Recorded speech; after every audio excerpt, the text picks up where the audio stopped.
Hi guys, it's Lori. I don't know why I wasn't able to get it to record at first, but okay, so now I'm recording. What's going on here? I don't know what's going on with I don't know.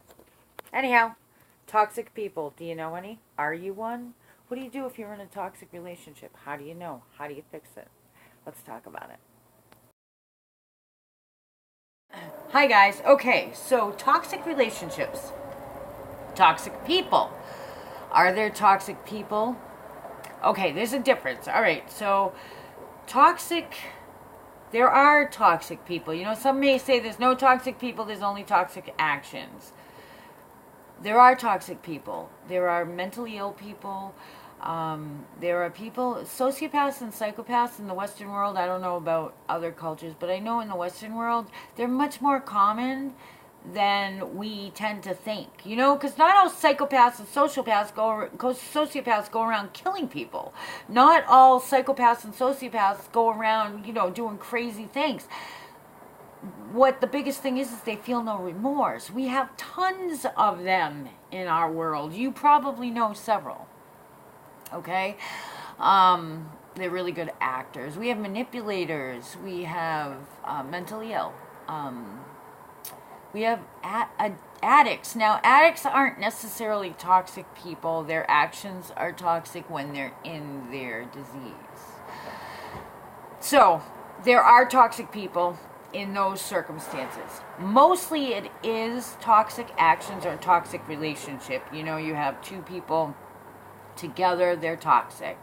Um, and you have some people who are just deeply wounded, so therefore they become toxic people. Because instead of, you know, there's something called pride. And a lot of us don't think we're prideful, yet we hold on to our wounds.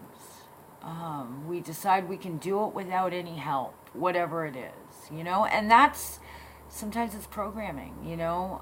Sometimes, you know, your wounds are so deep that you become toxic rather, and you think you've worked on them, you think you've healed them, you think you might even help others with that same issue, but you haven't really got to the heart of the wound. You may have worked on the emotional part, you may have worked on the mental part, you may have worked on the physical part, but spiritually you're still wounded, and it creates a toxic person. And there are different kinds of toxic people. I'm just going to go over this really quick. I mean, I may actually make a series. This is Simi. Say hi, Simi. I may actually make a series about this because it's such a serious subject. So I'm going to start with 7 different types of toxic people. Because I want to talk about toxic people, toxic relationships.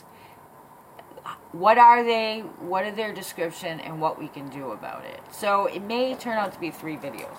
Okay, so first, the conversational narcissist. A narcissist, if you know one, if you are one, you know how difficult they are to deal with. Narcissists can come off like they care deeply about other people. Sometimes they hide it very well. Most of the time you can see it, but sometimes you don't see it till you're too deep in it. But a conversational narcissist is somebody, have you ever talked to somebody and it doesn't matter what you're talking about, you could be talking about something that you know damn well they've never experienced, and it somehow comes back to them. Either, oh yeah, they've done that, they know about that, or are you talking about that because of me? Like, you could be saying, I'm so hurt about blah, blah, blah. And they say, are you trying to tell me something? You know, it always comes back to them. They don't listen because they're too busy speaking or thinking about what they're going to say next. A conversational narcissist is extremely hard to talk to. Communication ends up breaking down because what normally happens when the other person, when you're talking with a conversational narcissist, you end up giving in. You end up surrendering. You end up either not talking at all, saying, I have to say this, I have to share this with this person, but I can't talk to them. Another thing they might do is when you start to say something that isn't what they want to hear. Like, say you want to say, well, I haven't been feeling good about this relationship. Before they hear you out, they may get angry and start yelling. Or they may say, well, you know what, I'm not happy either, and take over the conversation. So you end up saying, you know what, I'd love to talk to them, but I can't. I don't feel like fighting. That kind of thing. Another one is a controller.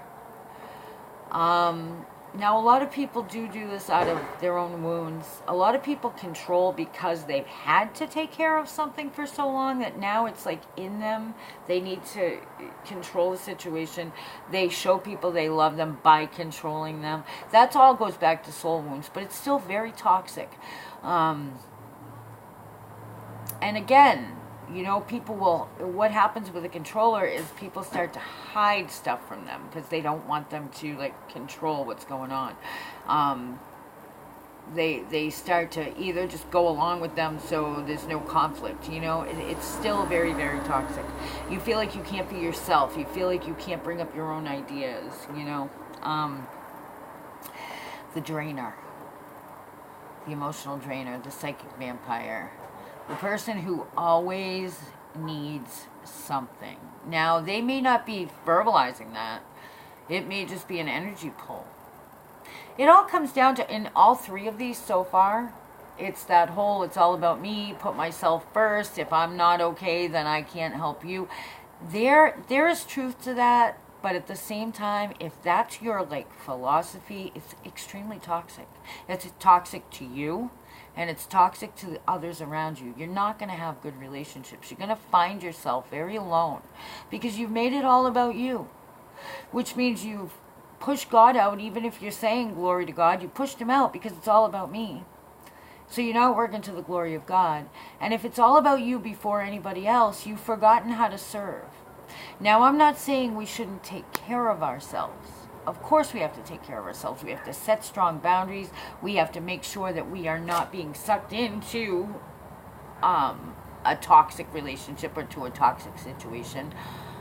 But we also have to remember, we can't be so focused on keeping ourselves healthy that we go to the other extreme and we become self-centered, selfish, and we forget to serve. Okay, so we all know that person that after you talk to them for a while, you feel really tired no matter what. Whether they say anything, it's just their energy. They're pulling. They're a drainer. Dramatic people.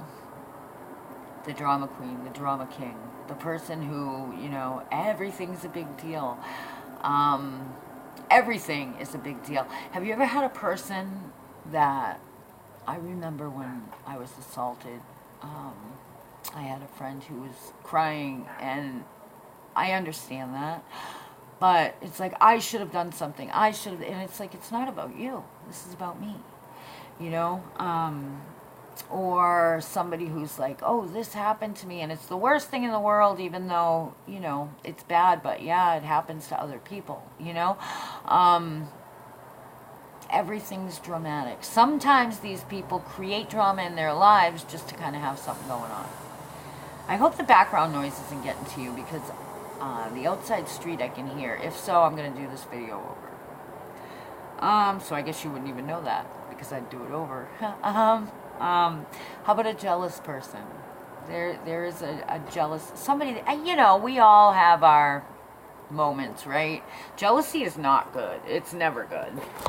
I'm going to move you because of that noise. I don't want to have to do this video over. Somebody who's extremely jealous, they,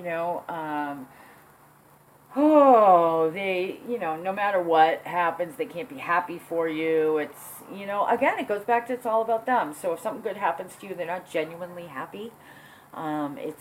They want a part of it, a piece of it, whatever. Usually toxic people tend to lie or exaggerate the truth.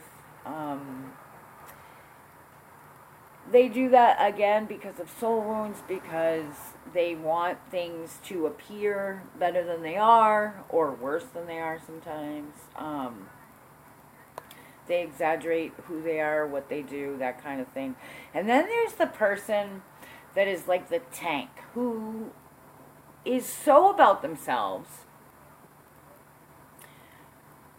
that they tend to crush everyone in their path. They either know about it and don't care, or they can't even really see it. So those people, I mean, they don't care. They will do things so that you lose possessions, material goods. They'll do things. They're often passive aggressive. They'll do things so that you may lose your job, lose other relationships. They will crush your heart and not even care. They'll pull you away from your family. They'll pull you away from your friends.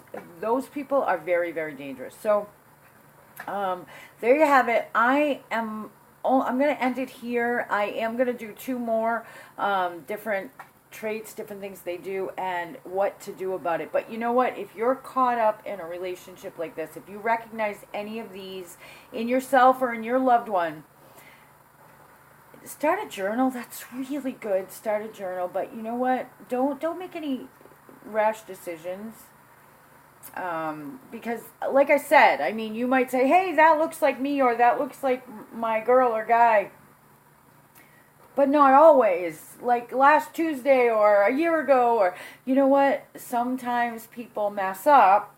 You don't want to say it's a toxic relationship or a toxic person if this is something that happened one time, you know? But it is something to think about. You don't want to sell yourself short. We only have so much time here.